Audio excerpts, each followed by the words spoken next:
Hello there, greetings everybody, good evening, and welcome you all here to the Prog Monster. My name is Murph, and I am the host of this show.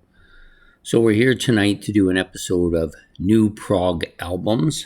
I'm going to put my water over here so I don't knock it flying, which will probably happen.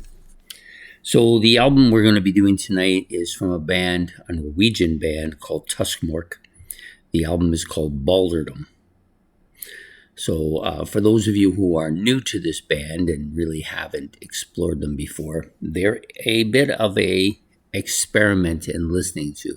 So first of all, their music is not in English. So for those of you who are like me and have a tough time with non-English versions of music, my suggestion with Tusmorke is to treat them like you would any of the space rock bands, where you put the album on in the dark and just listen to where it's going. It's not really a upbeat, up-tempo type, jump around kind of rock and roll.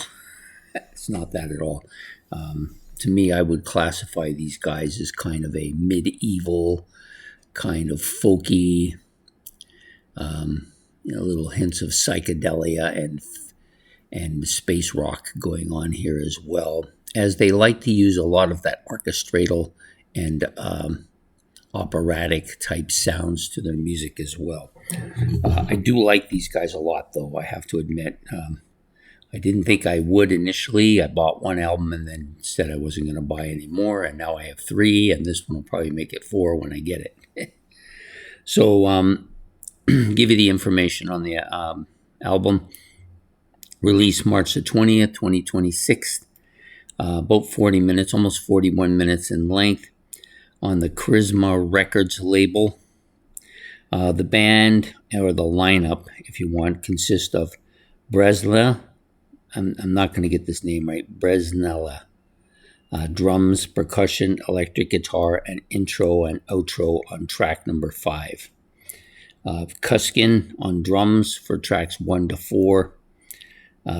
Selv Crafton on the Honor Symphonic 30, the Pianet T, the Fender Rhodes synthesizer, and piano. Some of these, before I get too far along, some of the instruments I've kind of taken out all the technical stuff and just left the basics for the instruments, so it's not so complex. Next up, we have Chrysler playing flute, recorder, vocals, mini Moog, and Moog synthesizer. Benedictator, bass, vocals, electric guitar, mellotron, Moog, mini Moog, glockenspiel, percussion, and hand claps, along with a multitude of other electronic stuff. And the orchestral stuff is led by Judith Utz. So there are 5 tracks on this album before I get into the tracks. So I found this to be very complex, as I have with all of their albums, very musically complex, tons of multiple instrumentation going on throughout the track. They do switch gears on songs, sometimes going from a more pastoral kind of folky sound to more up-tempo, kind of spacey, sometimes psychedelic flavor to their music, and other times they like to use rhythmic kind of percussion, using the drums, bass, and other types of percussion instruments to create a kind of a beat or a melody. Overall, I found them very strong, somewhat in the vein of bands like Gentle Giant and the more recent band called Legs on Wheels. Somewhat in the vein of those two, but a lot more medieval in their sounds. More classical medieval sounds. Maybe another band you could put in here would be,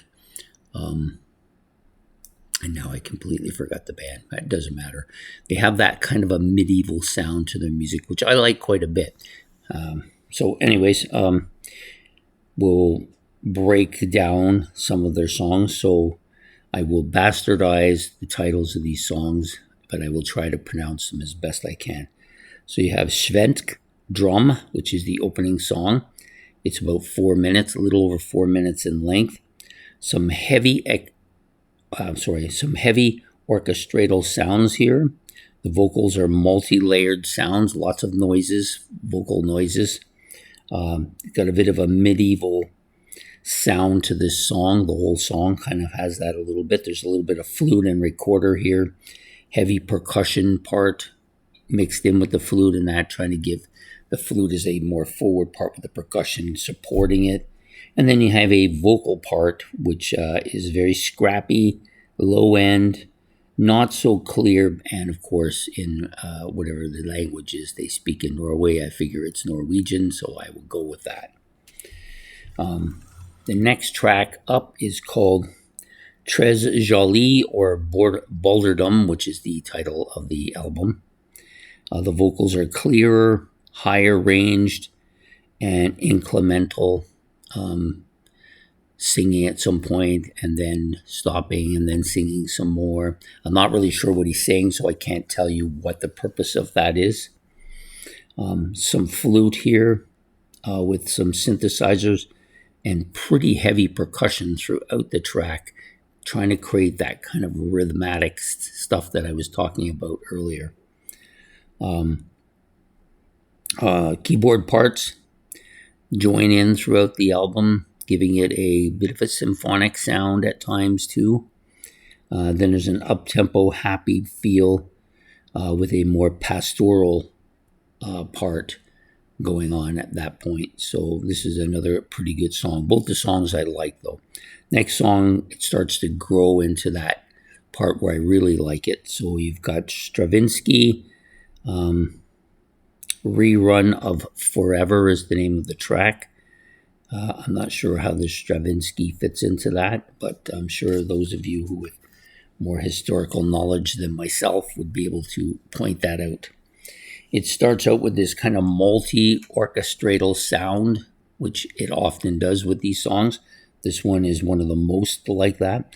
The vocal parts are up-tempo, multi-layered sounds, not really vocals in the sense of singing a song, but with lots of different noises being made to create a kind of multi-layered vocal part.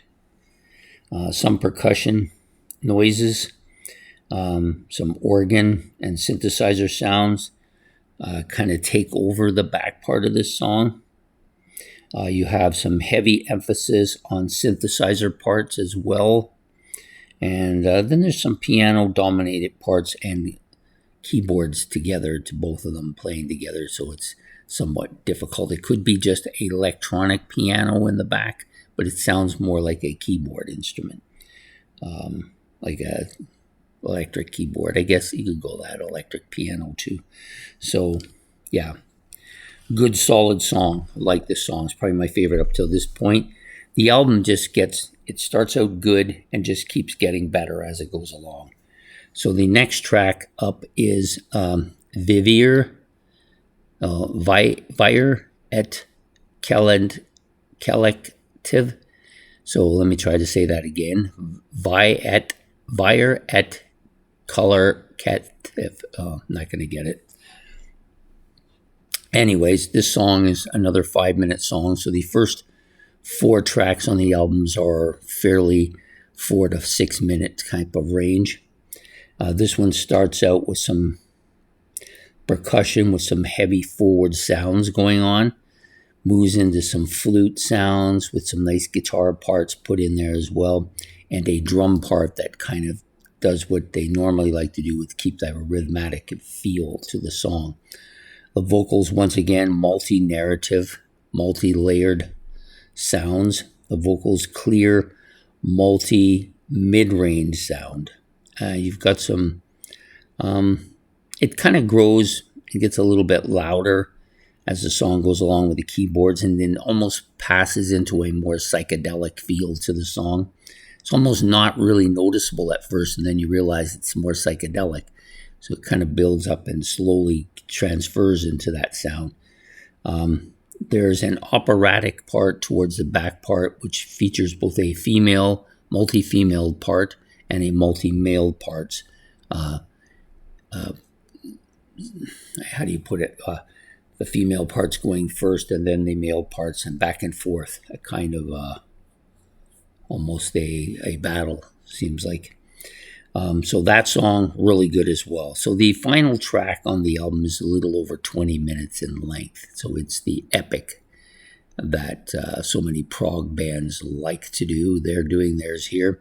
This is very different than a lot of epic prog stuff, though. So the song is called Litsk Javal. So Litsk Javal. I think that's how you're going to pronounce it. That's how I'm going to pronounce it. If I bastardize it, I'm sure somebody will tell me. This kind of is different. It's a kind of very different opening. A lot of these kind of epic length songs start out pretty bombastic, and then they go through periods of different sounds and different levels of involvement, where this one starts out very jazzy-like. It's an opening jazzy feel with a multi-instrumental sound. So you got tons of different instruments going on here, from flute, sounds like some, a little bit of brass instruments, but not too many. I'm not sure what's in there. Some percussion, of course, percussion sounds and noises, keyboard sounds and noises, all creating this kind of jazzy feel. The song has a very tame but relaxing feel to it, with some very symphonic, dominant parts as it goes along. The flute adds this kind of medieval feel to the track, so the flute becomes a little bit more forward, giving it more of a medieval feel to the song. The song becomes more multi-instrumental sounding and goes as it goes along, so they keep adding instruments to it to create a kind of panoramic view of everything of music going on. And then you have a vocal part, which is deeper, lower in the registry, but clear and very forward. It becomes, as the track goes along, the jazzy feel starts to go out of it, and you start getting more of a folky feel to this particular track. Then it gets heavier and faster and becoming more of a rock-like feel. So they're going through what a lot of bands do when they do these multi-layered, lengthy side epics. They'll go from one sound and transfer it to a lower sound and then go to a higher sound. That's kind of what's going on here in their own specific way of doing it. The song is driven, of course, by folk, pastoral, symphonic, and rock sounds throughout. It does break into a clearer, more rhythmic sound as it goes along too. So some of the instrumentation starts to kind of wane away, if you want, and then you're left with a more raw sound towards the back half of this track. It's a really good, complex song. If you like that kind of stuff, and I do like when they're doing epic length side songs, I tend to like it to be like that. Not so that it doesn't have any kind of rhythm to it, though. There's some tracks like that are epic side that difficult to listen to, but for the most part, I kind of think of them as operatic. So when they're going on, I like to hear like I'm sitting there watching an orchestra perform all kinds of different things. That's what I like to hear, and these guys do that as good as anybody. So that's my take on Tusmorke Balderdom, which is the name of the album. Their most recent album came out in March, and I've had it on the back burner for a bit, but decided that I was going to attempt to do it. Very difficult to listen to, very difficult to read on and explain, but I think this album is well worth the effort to listen to. I will probably listen to it again. I'll probably get it. They have like a multitude of albums, far more than I had thought. I thought they had like maybe 6 or 7, but I think it's probably closer to 15 or 16 albums. And they're kind of a medieval kind of kind of like Griffin, which was the band I was trying to remember before. They have a lot of that Griffinish sound to them, and I quite like that. So if it was in English, I would probably quite love that. But because it's not, I have to deal with just the instrumental part, and I don't tend to be a fully instrumental type person. I tend to like vocal music. So, anyways, overall, solid album. Highly recommended. If you get a chance to listen to it, listen to it. But listen to it not doing anything else. Just listen to it. This is one of them groups where they need your fine attention. So, anyways, I hope you've enjoyed this episode. Please hit the like and subscribe if you want to make any comments on the album or anything I've said. You can do that as well. So I hope to see you all throughout the week. This will come out hopefully by 9 o'clock, but because it's a fairly lengthy video, it might be a little bit longer uploading. So take care, have yourself a good evening, and goodbye here from the Prog Monster.